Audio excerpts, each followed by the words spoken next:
Plus d'une fois, on m'a dit « Mais pourquoi tu veux absolument un scénario dans Beyblade Burst? C'est une série pour enfants avec des combats de toupies et c'est tout !» Justement, parce que par le passé, Burst a déjà montré qu'il était capable de raconter une histoire et de prendre le temps de s'intéresser à ses personnages. Série pour enfants, oui, mais les enfants ne sont pas cons. Ils s'identifient aux personnages de leur série. Et j'étais agréablement surpris par ces épisodes où ils se sont souvenus que les Legend Bladers étaient des personnages, et pas seulement des usines Afrique, pour plaire aux fans de la première heure. On a Aiga, où on a eu enfin la confirmation qu'il est toujours champion du monde, qui est eu comme modèle pour Hikaru depuis la fin de la saison 3, et aussi un nouvel objectif pour Lane, parce que Lane a perdu contre Aiga. On a Cisco, qui maintient sa rivalité avec Free depuis la saison 2, et avec Va depuis la saison 2 et 3.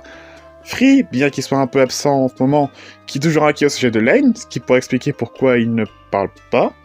Et Rantaro qui conserve son rôle de mentor auprès de ses élèves, et qui a su montrer qu'il était capable de rivaliser avec Valt. Oui, pour une fois qu'il fait pas son Rantaro, c'est-à-dire qu'il se fait péter au bout de 12 épisodes, non plus que Valt, qui s'est fait salement nerfer, bizarrement. Meilleur Jeune Blader mon cul. Et mon texte, j'ai perdu mon texte. Et Drum, qui a été réduit à un gamin qui crie et qui bouffe au point de le rendre insupportable. Ouais, Drum dans Super King, c'est pas ça. De même que Louis, qui a perdu toute prestance et qui rigole en permanence pour rien. Que Super King ne parle des anciens personnages, c'est cool, c'est son anniversaire oblige. À cette heure, je m'en bats les steaks de savoir qui va gagner. S'il y a une histoire cohérente qui évolue logiquement et qu'on s'intéresse aux personnages, ça me va. Cependant, et ça j'en avais déjà parlé, il ne faut pas s'attarder sur les légendes, parce qu'on les connaît déjà, certains depuis la première saison, bordel, et qui ne sont plus les personnages principaux. Ou pas, tout simplement. Qu'on vienne me dire Super King c'est trop bien parce que un tel est revenu, ben de mon point de vue c'est pas normal en fait. Super King est censé raconter l'histoire des frères Asahi et de Lane. Bien que ce soit pas dérangeant pour le moment, il faut que les scénaristes pensent à faire avancer l'histoire plutôt que de nous jeter des références dès qu'ils en ont l'occasion. Ah, c'est pas Pokémon avec la première génération qui me balance depuis 2016. On peut faire des références dans une série pour enfants et faire avancer une histoire. Là, pour Super King, c'est vraiment limite, et j'espère que les légendes vont dégager la fin du festival. Parce que vraiment, ils prennent un peu trop de place.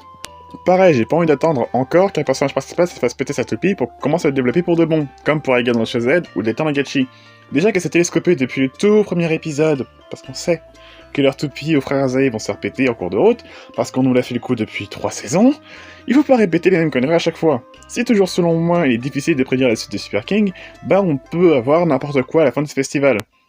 Je veux juste que Hikaru et Hyuga soient encore plus mis en avant qu'ils ne le sont déjà, parce que, merde, ce sont les héros quoi. La nostalgie c'est bien, mais clairement pas nécessaire là. Sinon, parmi ces épisodes, 2 nouveaux coups spéciaux. L'Infinite Guard d'Achilles. En plus de son Infinite Sword, il possède une autre pièce amovible appelée Infinite Shield, qui est plus axée, logiquement, sur la défense. Assez résistante pour encaisser 4 toupies d'un coup.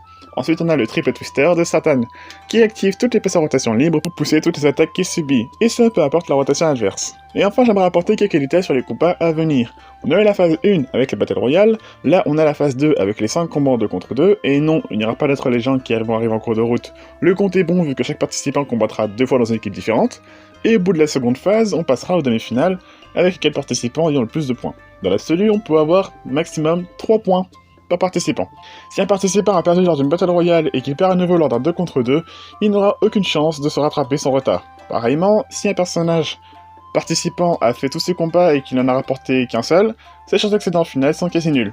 Tout ça pour vous dire que Rantaro et Cisco, c'est mathématiquement déjà fini pour eux en fait, ils iront pas en finale. Et le prochain qui risque de se faire éjecter à son tour, tout dépend de qui gagne le prochain combat, donc c'est Rantaro et Hikaru contre Drum et Louis,